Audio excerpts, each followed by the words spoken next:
یہ اس لیے ہے کہ وہ منکرین اللہ کی نازل کردہ کتاب کے بارے میں اختلاف کرتے رہے، اور حقیقت یہ ہے کہ اللہ جسے چاہے ہدایت دیتا ہے۔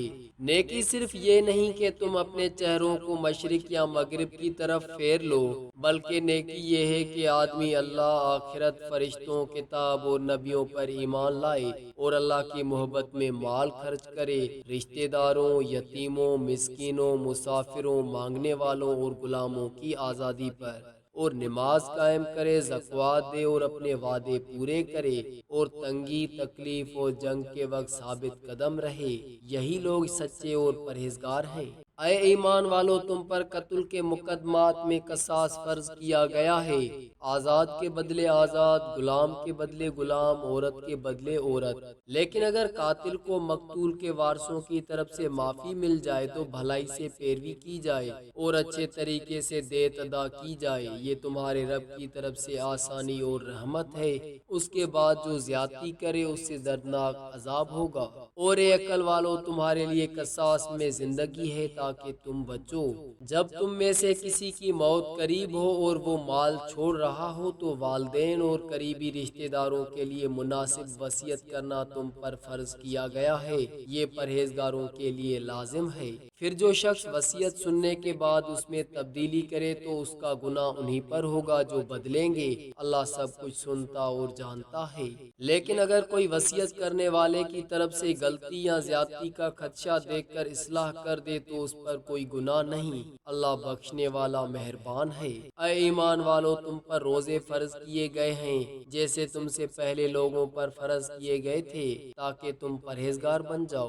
گنتی کے چند دن، پھر جو بیمار ہو یا سفر میں ہو تو دوسرے دنوں میں گنتی پوری کرے، اور جو روزہ رکھنے کی طاقت رکھتے ہوں مگر سختی کے ساتھ وہ فدیہ دے سکتے ہیں، ایک مسکین کو کھانا، لیکن جو خوشی سے زیادہ بھلائی کرے وہ اس کے لیے زیادہ بہتر ہے، اور تمہارے لیے روزہ رکھنا ہی بہتر ہے اگر تم جان لو۔ رمضان کا مہینہ وہ مہینہ ہے جس میں قرآن نازل کیا گیا، لوگوں کے لیے رہنمائی اور حق باطل میں فرق کا معیار۔ لہٰذا تم میں سے جو اس مہینے کو پائے وہ روزہ رکھے، اور جو بیمار یا سفر میں ہو وہ بعد میں روزوں کی تعداد پوری کرے۔ اللہ تمہارے لیے آسانی چاہتا ہے، سختی نہیں، اور چاہتا ہے کہ تم گنتی پوری کرو اور اللہ کی بڑائی بیان کرو جس نے تمہیں ہدایت دی تاکہ تم شکر گزار بنو۔ اور جب میرے بندے میرے بارے میں سوال کریں تو انہیں بتا دو کہ میں نزدیک ہوں، میں پکارنے والے کی پکار کا جواب دیتا ہوں جب وہ مجھے پکارتا ہے۔ لہٰذا انہیں چاہیے کہ وہ بھی میری بات مانیں اور مجھ پر ایمان رکھیں تاکہ وہ سیدھے راستے پر آئیں۔ تمہارے لیے روزوں کی راتوں میں اپنی بیویوں سے میل جول حلال کیا گیا ہے، وہ تمہارے لیے لباس ہیں اور تم ان کے لیے لباس ہو۔ اللہ جانتا ہے کہ تم اپنے آپ سے خیانت کرتے رہے، سو اس نے تمہاری توبہ قبول کی اور تمہیں معاف کر دیا۔ اب ان کے ساتھ مباشرت کرو اور وہ تلاش کرو جو اللہ نے تمہارے لیے لکھا ہے، اور کھاؤ پیو یہاں تک کہ فجر کی سفید لکیر سیاہ لکیر سے ظاہر ہو جائے، پھر رات تک روزہ پورا کرو، اور جب تم مسجدوں میں اعتکاف میں ہو تو عورتوں سے میل جول نہ کرو، یہ اللہ کی حدیں ہیں، ان کے قریب نہ جاؤ۔ اللہ یوں ہی اپنی آیات لوگوں کے لیے بیان کرتا ہے تاکہ وہ پرہیزگار بنے۔ اور تم آپس میں ایک دوسرے کا مال ناحق نہ کھاؤ اور نہ اسے حکام تک پہنچاؤ تاکہ لوگوں کا مال گناہ کے ساتھ کھا جاؤ، حالانکہ تم جانتے ہو۔ وہ تم سے نئے چاند کے بارے میں پوچھتے ہیں، کہہ دو کہ یہ لوگوں کے لیے وقت کا حساب جاننے اور حج کے لیے ہے، اور نیکی یہ نہیں کہ گھروں میں پچھلے دروازوں سے داخل ہو جاؤ، بلکہ نیکی تو تقویٰ ہے، گھروں میں عام دروازوں سے آؤ اور اللہ سے ڈرتے رہو تاکہ تم کامیاب ہو جاؤ۔ اور اللہ کی راہ میں ان لوگوں سے لڑو جو تم سے لڑتے ہیں، مگر زیادتی نہ کرو، یقیناً اللہ زیادتی کرنے والوں کو پسند نہیں کرتا۔ اور انہیں جہاں پاؤ قتل کرو اور وہاں سے نکالو جہاں سے انہوں نے تمہیں نکالا، فتنہ قتل سے بھی بڑھ کر ہے، اور مسجد حرام کے پاس ان سے نہ لڑو جب تک وہ خود وہاں تم سے نہ لڑیں، پھر اگر وہ لڑیں تو تم بھی انہیں قتل کرو، کافروں کی یہی سزا ہے۔ پھر اگر وہ باز آ جائیں تو یقیناً اللہ بخشنے والا مہربان ہے۔ اور ان سے لڑتے رہو یہاں تک کہ فتنہ باقی نہ رہے اور دین اللہ کا ہو جائے۔ پھر اگر وہ رک جائیں تو ظلم کرنے والوں کے سوا کسی پر زیادتی نہیں کرو۔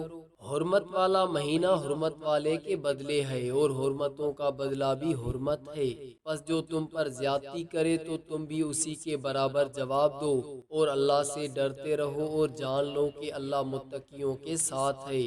اور اللہ کی راہ میں خرچ کرو اور اپنے ہاتھوں اپنے آپ کو ہلاکت میں نہ ڈالو، اور نیکی کرو، بے شک اللہ نیکی کرنے والوں کو پسند کرتا ہے۔ حج اور عمرہ اللہ کے لیے پورا کرو، پھر اگر تم روکے جاؤ تو جو قربانی میسر ہو پیش کرو، اور اپنے سر نہ منڈاؤ جب تک قربانی اپنی جگہ تک نہ پہنچ جائے۔ پھر اگر کوئی بیمار ہو یا سر میں تکلیف ہو تو فدیہ دے، روزے، صدقہ یا قربانی کا۔ اور جب تم امن میں ہو تو جو کوئی عمرہ کے بعد حج کرے وہ قربانی کرے جو میسر ہو، اور اگر نہ مل سکے تو 3 دن کے حج میں روزے رکھے، اور 7 جب گھر لوٹے، یہ 10 پورے ہوئے۔ یہ ان لوگوں کے لیے ہے جن کے گھر مسجد حرام کے پاس نہیں، اور اللہ سے ڈرتے رہو اور جان لو کہ اللہ سخت پکڑ والا ہے۔ حج کے مہینے معلوم ہے، پھر جو ان مہینوں میں حج لازم کر لے تو حج کے دوران نہ عورتوں سے میل جول ہے، نہ گناہ، نہ جھگڑا، اور جو بھلائی کرو اللہ اسے جانتا ہے۔ اور سفر حج کے لیے توشہ ساتھ لو، اور بہترین توشہ تقویٰ ہے۔ اور اے عقل والو مجھ سے ڈرتے رہو، تمہارا اس میں کوئی گناہ نہیں کہ اپنے رب کا فضل معاشی فائدہ تلاش کرو۔ پھر جب عرفات سے لوٹو تو مشعر حرام کے پاس اللہ کا ذکر کرو، اور اسے اسی طرح یاد کرو جسے اس نے تمہیں ہدایت دی ہے، حالانکہ اس سے پہلے تم بھٹکے ہوئے تھے۔ پھر جہاں سے سب لوگ لوٹتے ہیں وہاں سے تم بھی لوٹو اور اللہ سے بخشش مانگو، بے شک اللہ بخشنے والا مہربان ہے۔ پھر جب تم اپنے حج کے ارکان ادا کر چکو تو اللہ کو اسی طرح یاد کرو جیسے اپنے باپ دادا کو یاد کرتے ہو، بلکہ اس سے بھی زیادہ۔ اور لوگوں میں کچھ ایسے ہیں جو کہتے ہیں اے ہمارے رب ہمیں دنیا میں دے، اور ان کے لیے آخرت میں کوئی حصہ نہیں۔